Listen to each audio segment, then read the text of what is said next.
네, 미 연준의 4월 FOMC 의사록이 공개가 됐습니다. 주요 정책위원들 모두 다 6월의 금리 인상에 대해서는 시기상조다라는 의견을 내놨는데요. 일단 시장 예상에 부합하는 그런 결과를 내놨죠? 네, 맞습니다. 일단은 그래도 시장 예상보다 더 좋았다라고도 표현을 하는 전문가들도 있던데요. 일단 상반기에서의 금리 인상 우려는 좀 잦아들었고 하반기 네. 아니면 내년까지 금리 인상을 미룰 수 있지 않을까에 대한 기대감이 더욱더 확대가 되고 있습니다. 현재 금리 인상 시점에 대해서 상당히 관심이 집중되고 있는 양상인데요. 저희가 어디에 포인트를 두면 좋을지 MTN의 김종효 연구위원 모시고 이야기 나눠보도록 하겠습니다. 위원님. 네, 시장이 주목하고 있는 건 두 가지죠. 언제 올릴 거냐, 그리고 지금의 이 저물가 상황에서 과연 올릴 수 있느냐, 이 두 가지인데요. 두 가지의 논리를 한번 좀 깨볼까요? 먼저 저물가 얘기 계속 흘러나오고 있는데요. 준비된 그림을 보시면 미국의 핵심 물가를 좌우할 미국의 렌트료, 이런 것들이 빠르게 상승하고 있습니다. 그래서 이 상승폭 자체가 특히 올해 들어서 더 가파라지고 있는 국면이기 때문에 미국의 핵심 물가의 한 40%를 차지하고 있는 주택, 집값 이런 부분들의 반등이 나타나고 있고요. 또 이것을 견인하고 있는 금리, 렌트료를 결정할 수 있는 금리가 장기 저점 수준이었는데 어쨌든 올해 내에 올릴 거로 생각이 되면서 꿈틀대고 있습니다.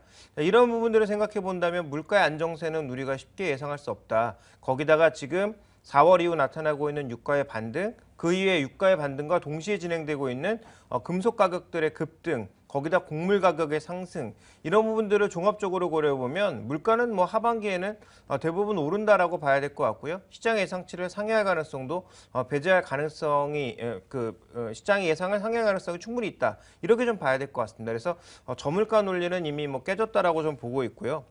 그 다음 살펴봐야 될 것은 이제 구리 가격인데, 구리 가격의 전반적인 움직임이 빠르게 진행되고 있기 때문에 이것이 경기와 관련된 흐름인 것이냐, 아니면 단순한 구리 가격이 바닥을 찍고 올라가는 거냐, 논란이 여러 가지 있을 수 있겠습니다만, 어쨌든 달러의 약세를 바탕으로 해서 빠르게 좀 구리 가격을 포함한 대부분의 상품 가격이 올라오고 있다는 점은 분명히 이제 물가의 상승 압력이 될 수가 있겠고요. 더 중요한 게 뭐냐면, 지금의 미국의 주거 형태별 주택 동향을 보시면 지난 2005년 이후에 빠르게 증가한 것은 자가주택이 아니라 임대주택이고요. 특히 위기 이후 2009년 이때 위기 이후에 더 빠른 속도로 증가하면서 최근의 주택시장의 호조는 대부분 임대주택으로 이루어져 있습니다. 자, 그러면 여기서 우리가 한번 잘 생각해 봐야 될 건, 임대주택을 가지고 있는 사람이 집값이 오른다더라, 그리고 거기다가 금리도 오른다더라 하면 어떤 행동을 취하게 될까요? 국내도 마찬가지지만 아예 집을 사버리는 게 더 나을 수도 있습니다. 그래서 집을 고정형 금리로 바꾸는 형태로 갈 가능성도 있는 상황이고요. 돈이 있는 사람이라면 어차피 집값도 올라가고 집을 샀을 때 대출을 끼고 사면 금리를 물어야 되기 때문에 그 금리가 상승한다라는 논리에 접어들게 되면 미국의 대출 수요, 민간 대출 수요가 빠르게 증가할 가능성이 있거든요. 이런 부분들 고려해 봤을 때 연준이 가만히 있을 수가 없다라는 거죠. 최근 우리나라 카드 선전에 난 아무것도 하고 싶지 않다라는 그런 선전이 있습니다만, 반대로 연준 위원들은 뭐라도 하고 싶은데 지금 주변 여건을 보면 금리를 올리고 싶은데 금리를 올 건 여건이 되지 않는 거죠. 그러니까 여건만 되면 아마 금리를 빠르게 올릴 가능성이 미국 시장 내에선 여러 가지로 놓고 봤을 때 준비가 이미 갖추어져 있다. 이런 상황이 이루어져 가고 있다라고 봐야 될 것 같습니다. 주택시장과 상품시장 가격이 꿈틀대는 것, 금리 인상에 미리 대비하는 움직임으로 바라볼 수도 있을 것 같습니다. 그렇다면 다른 경제지표들 흐름과 전혀 관계없이 연내 금리 인상이 이루어질 수 있다는 걸까요? 연관은 분명히 있겠죠. 그러니까 모든 것의 명분이 중요합니다. 그래서 과거 이제 전쟁 같은 경우에도 명분 없는 전쟁 같은 경우에는 분명히 이제 전쟁을 일으키기도 어렵고 그대로 지속하기도 좀 어렵죠. 그래서 명분이라는 게 굉장히 중요한데, 현재 금융시장의 상황만 놓고 보면 연준 위원들이 금리를 올리고 싶어도 올릴 만한 명분이 없는 거죠.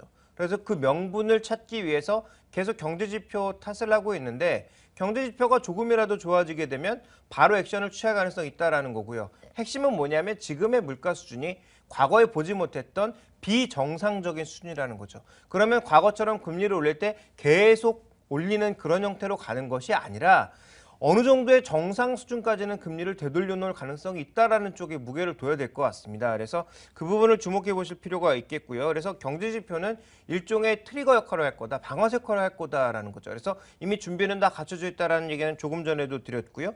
채권 시장은 이미 이것을 반영하면서 꿈틀대기 시작했고요. 그다음에 또 하나 주목해 봐야 될 것은 결국 주택 가격이 올라가게 되면 아까 말씀드렸던 여러 가지 논리에 의거해서 금리 상승이 촉발될 가능성은 충분히 있다라고 봐야 될 것 같고요. 준비된 그림을 보시면 지금 10년물 국채보다 더 빠르고 더 강하게 올라가고 있는 것이 30년물 국채인데 물론 당연히 이제 장기물의 움직임이 더 격하게 나타나는 것이 일반적인 흐름이라고 하더라도 장기물이 이렇게 급하게 상승률은 올라가고 채권 가격이 내려가게 되면 모기지 쪽에서의 변동도 크게 나타날 수 있기 때문에 이와 관련된 흐름들을 앞으로 주목해 볼 필요가 있다. 그래서 예상외로 연내 금리 상승이 나타나게 되고 시장이 예상했던 것보다 더 빠른 속도로 움직일 가능성은 충분히 지금 금융시장에서 반영을 하고 있다라고 봐야 될 것 같습니다. 네, 일단 뭐 이번 연준 회의록이 나오면서 상반기 금리 인상 가능성은 많이 줄었지만 연내 가능성에 대해서는 여전히 크게 시장에서도 전망을 하고 있는 상황입니다. 그렇게 된다면 저희가 금리 인상에 좀 대응하는 전략들을 세워볼 필요가 있을 것 같은데요.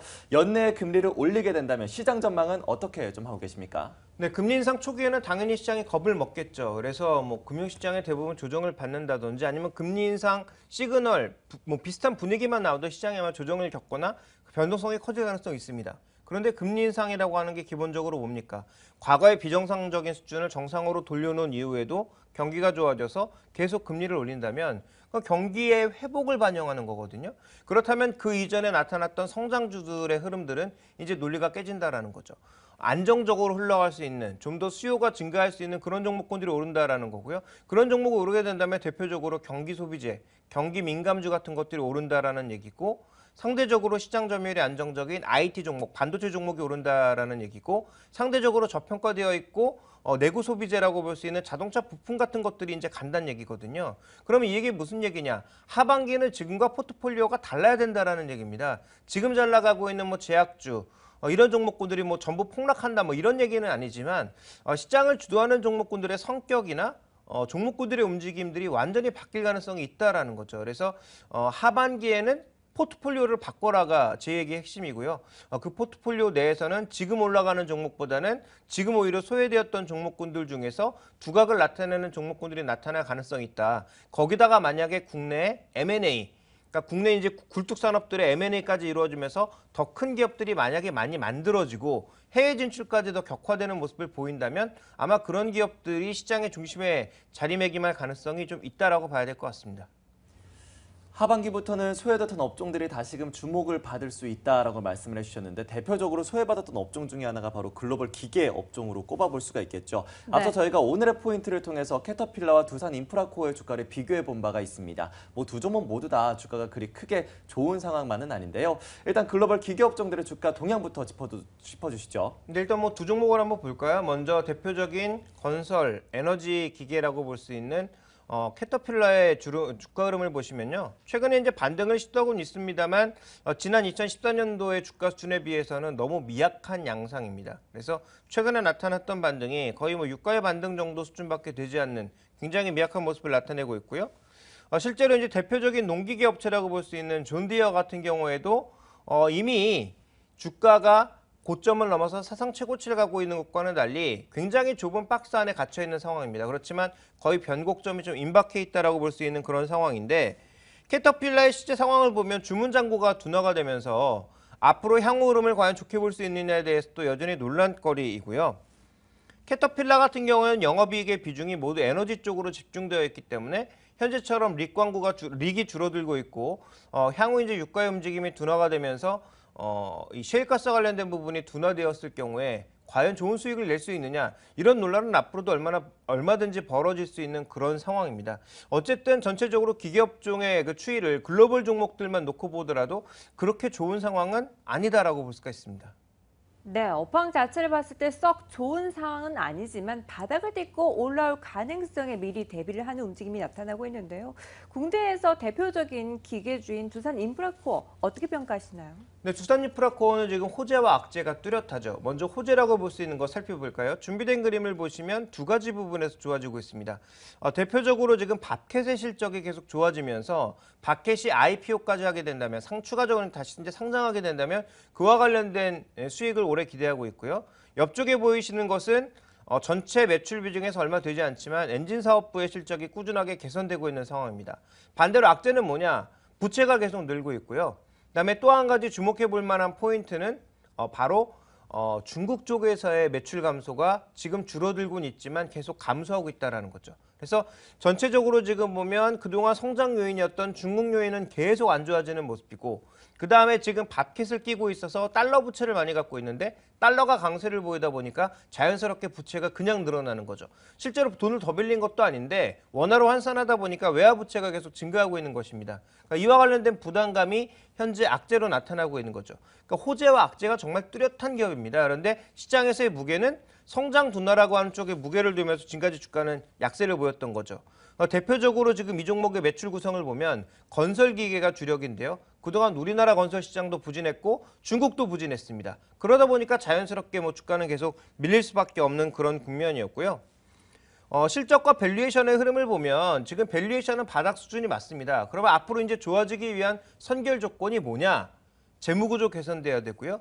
밥캣의 실적 개선뿐만 아니라 재무구조 개선을 위해서 밥캣이 뉴욕 시장에 다시 IPO를 제대로 해야 되는 거죠. 그러니까 그런 부분들이 이루어지고, 그다음에 이제 우리가 보고 있는 중국의 1대1로 사업 같은 것들이 확연해지면서 미래 실적이 좋아질 것이다라는 신뢰를 주어야 현재 밸류에이션 바닥에서 빠르게 탈출할 수 있는 근거가 마련될 겁니다. 그래서 이런 부분들이 1분기에도 실적이 어느 정도 괜찮게 나왔기 때문에 2분기에도 실적이 괜찮게 나와진다면 하반기 기대감들이 늘어나면서 주가 수준은 현재보다 높아질 수 있다는 거죠.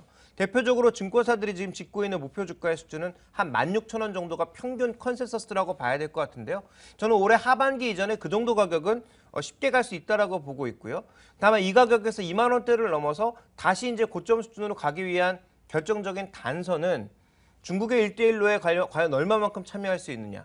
그 다음에 아까 말씀드렸던 밥캣의 IPO가 얼마만큼 빠르게 가셔야 될 수 있느냐, 이 두 가지 근거에 따라서 향후 2만 원을 넘어서 좀 더 좋은 수익률을 누릴 수 있는 기회가 마련된다라고 보고 있습니다. 그래서 1차적으로는 증권사들이 제시하고 있는 컨센서스 정도의 가격은 특별한 추가 악재만 없다면 저는 하반기에 나타날 것으로 보고 있기 때문에 이 종목에 대해서는 장기적인 분할 매수 관점 정도를 말씀드리겠습니다.